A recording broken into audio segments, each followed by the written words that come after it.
retumbó en todos los medios de comunicación, tanto a nivel nacional como provincial. Para eso lo tenemos en comunicación telefónica al doctor Marcelo Arancibia, al cual le damos la bienvenida a la mesa de trabajo de los Cronistas de la Mañana. Muy buenos días, Marcelo. Daniel Núñez Vivares te saluda de los Cronistas de la Mañana desde Radio Alas. ¿Cómo estás, Marcelo? Buen día.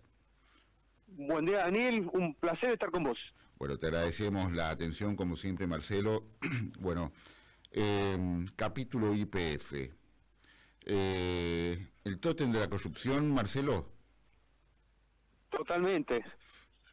De la corrupción y de un modelo que se lo denomina patrimonialista, de la ciencia política, de una forma de ejercer el poder. Es decir, la confusión que Néstor Kirchner y los Kirchner tenían entre lo público y lo privado. Efectivamente. Acá lo que hay que determinar si los Eskenazi no eran socios o eran testaferros de Néstor Kirchner. Bien.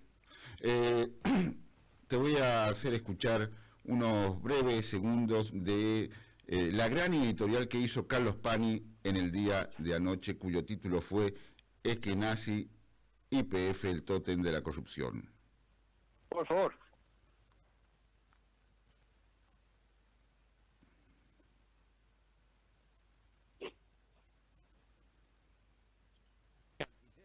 Gerardo Huerta, quedar italianos de Telecom Italia en Telecom. El mismo banco, la misma gente dentro del banco, Pedro Chomnales, íntimo amigo de Sebastián Eskenazi, y Andrea Camp, que era una subordinada de Chomnales, realizan esta operación por la cual ingresan los Eskenazi a YPF, y ese ingreso es saludado en una presentación pública por Anthony Brufau, el presidente de Repsol, con una frase que hizo historia, una caracterización maravillosa como eufemismo. Dice: aquí estoy con Enrique Eskenazi, nuestro nuevo socio, un experto en mercados regulados. Da para pensar cualquier cosa esa definición. Y es tan elegante que uno no se da cuenta de qué está diciendo. Claro, ¿cómo entran los Eskenazi a YPF? ¿Cómo pagan ese 25%? Bueno, con distintos créditos, pero sobre todo se les concede que puedan ir pagando esos activos sin poner plata con los dividendos que cobran en la misma YPF. A tal punto esto es así, que ellos entran en el verano de 2008 y se posterga una distribución de dividendos en YPF para que ellos ya estén adentro y puedan cobrar dividendos de una etapa en la que no estaban.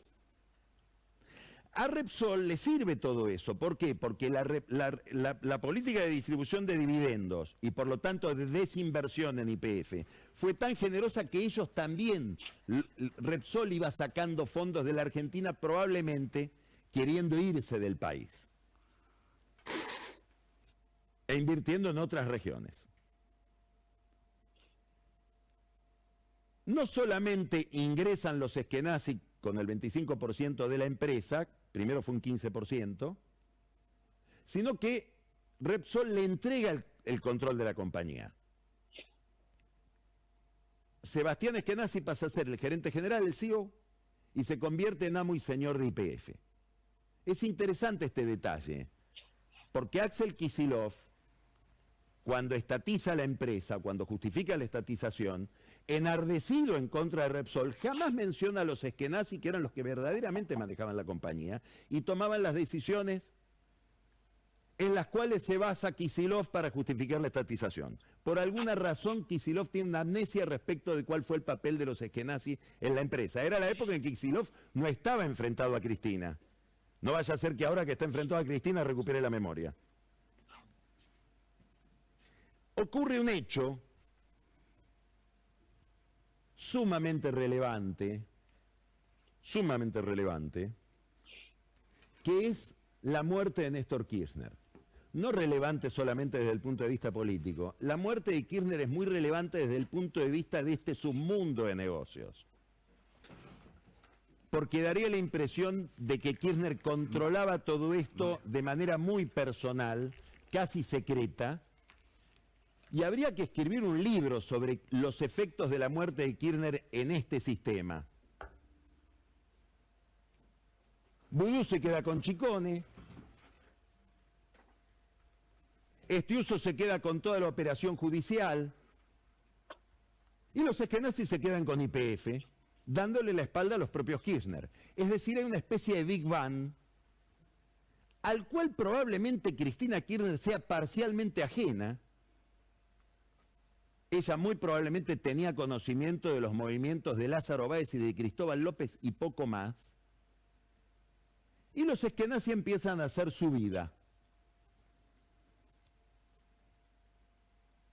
¿Hubo alguien que les avisó a los Kirchner que había compromisos de la familia eskenazi con la familia Kirchner, que los propios Kirchner, herederos de Néstor, desconocían? Hubo un abogado, ex ministro de Carlos Menem, que trabajaba por los eskenazi, fue exonerado, lo echaron de mala manera y le fue a hablar a Máximo y le dijo: mirá, todo esto es tuyo, porque era de tu padre, y ahora te lo van a desconocer. Esta es una versión que circuló muchísimo en el campo de la energía, en el mundo de las empresas energéticas y también en el kirchnerismo. Como que se los hubieran fumado a los Kirchner. Otra fecha clave, además de la muerte de Néstor. Bueno, Marcelo, sumamente interesante en su editorial Carlos Pani. ¿Estuvimos 20 años manejados por un capo mafia, Marcelo? Bueno, hay que entender qué significaron los Kirchner para la República Argentina. Los Kirchner intentaron, en parte lo lograron, por suerte la sociedad argentina se lo impidió, instalar a nivel nacional el modelo que habían hecho en Santa Cruz. Los Kirchner primero tomaron el control del Estado de Santa Cruz, el Ejecutivo, el Legislativo, el Judicial, los municipios, los órganos de control, luego se apropiaron del presupuesto, controlaron todos los negocios que vinculaban al Estado de Santa Cruz, de modo tal que se convirtieron en amo y señor de esa provincia. Y ese modelo, donde se confundía lo público y lo privado, y que tenían un dominio total del control del Estado, lo quisieron instalar a nivel nacional.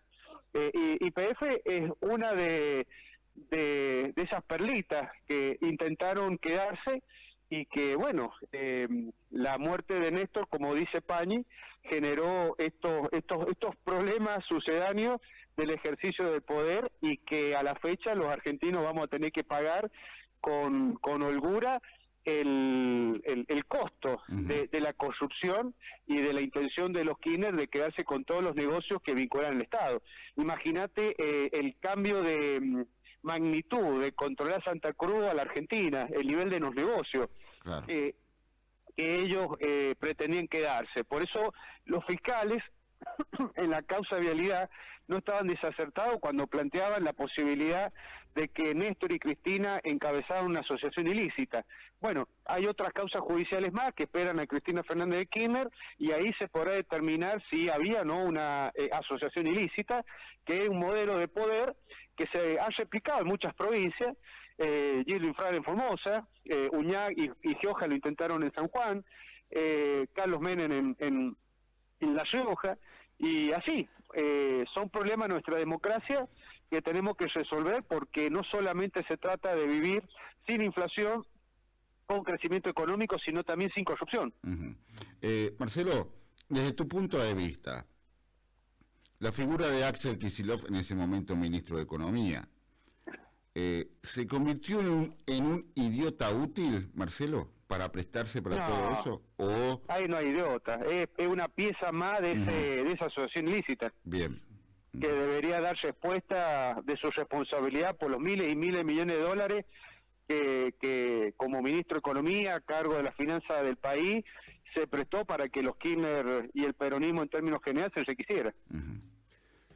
Sí, todo esto que lamentablemente no estamos observando desde ya hace un tiempo, pero bueno, ayer ya la justicia en los Estados Unidos de alguna forma empieza a dar el fruto en beneficio a estos buitres que ganaron el juicio y que ya de alguna forma le dan el poder, la justicia le está dando el poder de manejar justamente YPF con el 51% de las acciones mayoritaria a estos buitres que evidentemente le está haciendo un daño tremendo a la República Argentina, teniendo en cuenta que es la empresa cabecera de alguna forma o madre a este gran proyecto Vaca Muerta.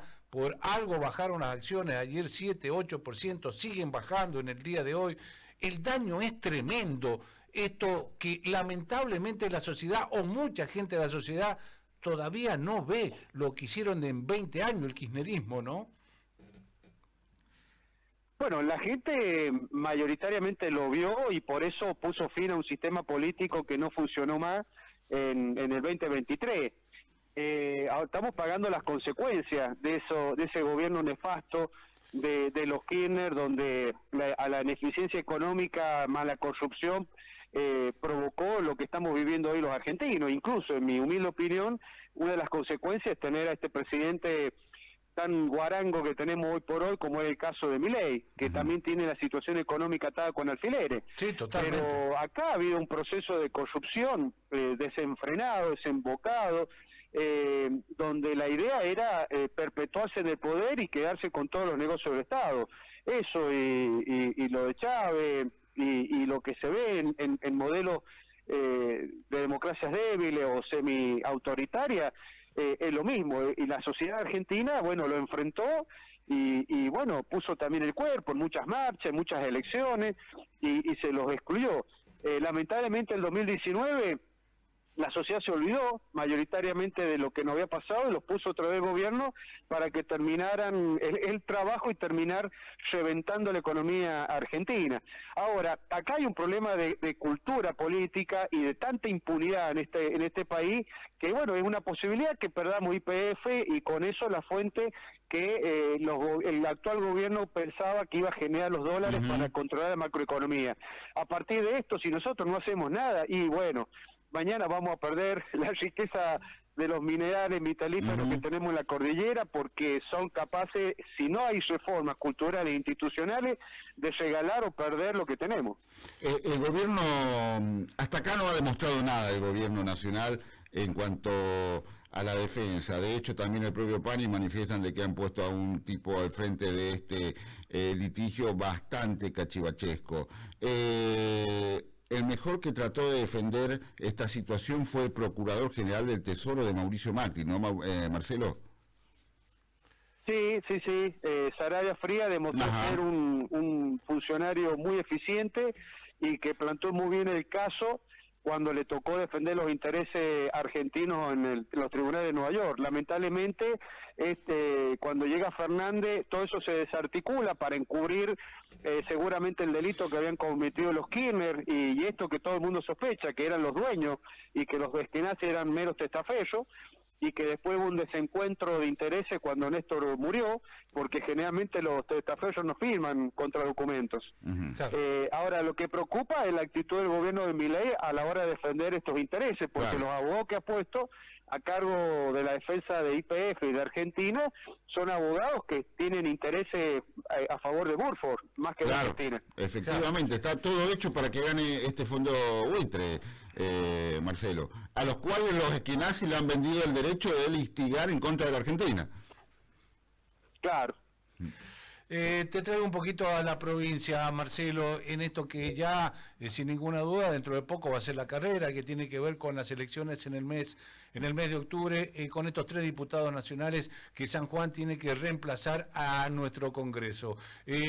Bueno, han salido los libertarios, de alguna forma, el senador libertario por San Juan, a manifestarle y a decirle al gobernador de San Juan de que lo ve ni día ni noche, que no sabe si está con el peronismo o si está con los libertarios o con quién está.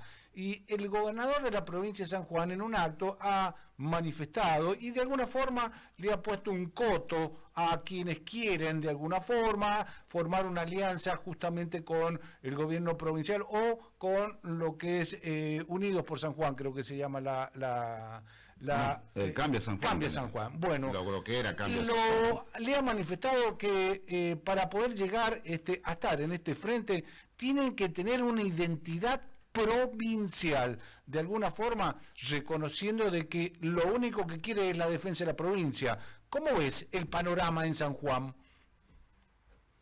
Bueno, a los dos le diría, a Pelú y a Orrego, que las elecciones de octubre hay que discutir estas cosas que estamos hablando recién. Acá las elecciones no pueden ir por un andarivel si no hablamos de esto, de cómo hacemos para cerrar el pasado con justicia y cómo hacemos para no repetir la historia. Y porque el país, San Juan, su destino está íntimamente entrelazado y no depende, y triste sería que la discusión electoral pasara para ver cómo se posiciona uno u otro y no debatamos los temas que realmente los argentinos y los sanjuaninos necesitamos. Bueno, yo creo que la opción libertaria para mí no es opción, porque si vos tenés un presidente que dice abiertamente que odia, que es cruel, que es violento, la fuerza política que él conduce tiene esa característica. Me preocupa mucho el perfil que está adoptando la Libertad Avanza en términos políticos, porque se está convirtiendo en una fuerza política que interpreta ese carácter del presidente de odiador, de violento, de cruel. Y con respecto al gobierno provincial, bueno, si el momento de defender a San Juan es ahora, sería bueno que levante la voz ante la nación, porque le están haciendo el riñón todos los días, sacándole recursos a la provincia, lo cual está agravando la situación de San Juan. Marcelo, te llevo siguiendo en el plano nacional. ¿Te preocupa el informe del Morgan Stanley o el GP? Bueno, era de esperar, porque la economía de Milei es una economía que se basa en lo financiero y la especulación financiera. Y si esta gente, que son más capos que todo a la hora de hacer ganancias y retirarse a tiempo, están haciendo esto, es porque algo está fallando en la economía, en el plan económico nacional. ¿Dejó el carry tray o la vieja bicicleta dejó de ser negocio? A ver, es negocio, sigue siendo negocio. El tema es cuando eso se interrumpe. Bien. Por eso, cuando estos fondos, que cuando nosotros vamos, ellos han ido y vuelto 10 veces, sí, cuando comienzan a decir hay que levantar la mesa, la silla e irse, una señal de preocupación. Sí, sin ninguna duda, ¿no? Todo esto lo que está pasando y teniendo en cuenta también este juicio que lamentablemente en algún momento lo vamos a tener que pagar, en algún momento nos vamos a tener que sentar con estos buitres para hacer frente a estos 17.000 millones de dólares. Pero no es el único, porque todavía quedan juicios pendientes del kirchnerismo, entre los cuales está haber mentido en una época cuando Moreno estaba al frente de la Secretaría de Comercio de la República Argentina, y que tiene que ver con nuestra inflación. 4.000, 5.000 millones de dólares es otro juicio. Qué daño, ¿no? Qué país destrozado en 20 años, ¿no? Increíble. Realmente increíble. Marcelo. Somos de los pocos países que en su historia se autoflagela. Claro. Marcelo, te traigo nuevamente acá a la provincia de San Juan. El GEN, ¿dónde va a estar posicionado para las próximas elecciones?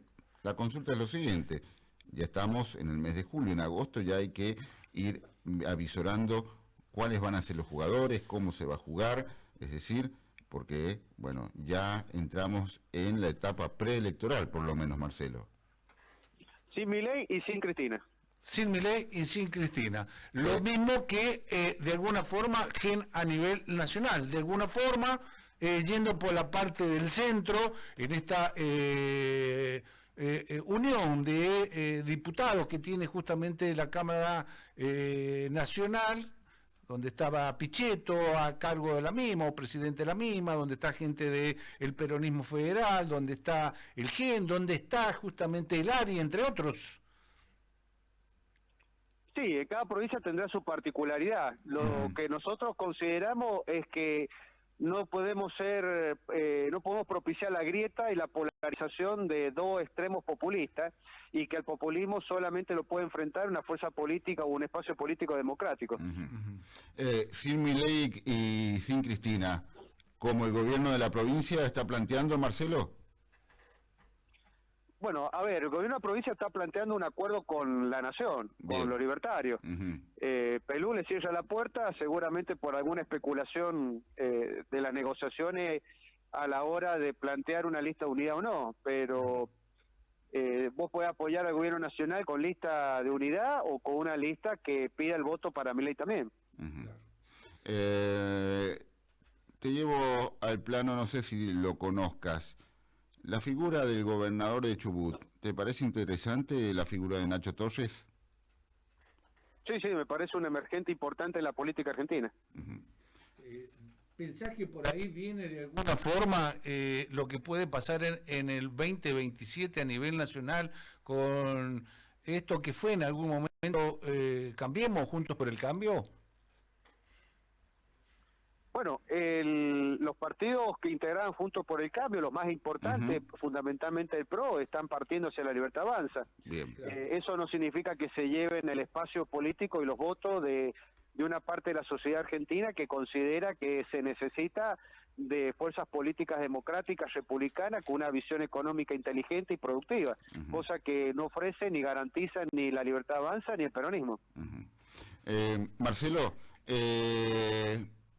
bueno, Juntos por el Cambio, como lo estás diciendo, los partidos que estuvieron en Juntos por el Cambio, sobre todo el PRO, se va fragmentando hacia la Libertad Avanza. Varios dirigentes han saltado el charco, algunos intendentes, otros no, son muy críticos. Nacho Torres está dentro de esos críticos, en donde critica fuertemente a los dirigentes del PRO, incluso los ha llamado hasta de traidores, básicamente. La figura de Maximiliano Puyaro, radical, el hombre también, ¿puede ser un emergente dentro del propio radicalismo? También, acá lo que se trata es defender valores y principios que están en nuestra Constitución, que es una democracia republicana, un Estado de Derecho que funcione y una economía que le sirva a la sociedad. Lo que no podemos nosotros ir al abrazo del oso con fuerzas políticas que han demostrado un fuerte desprecio a la libertad, a la igualdad, al Estado de Derecho, que es el caso de los libertarios y del peronismo.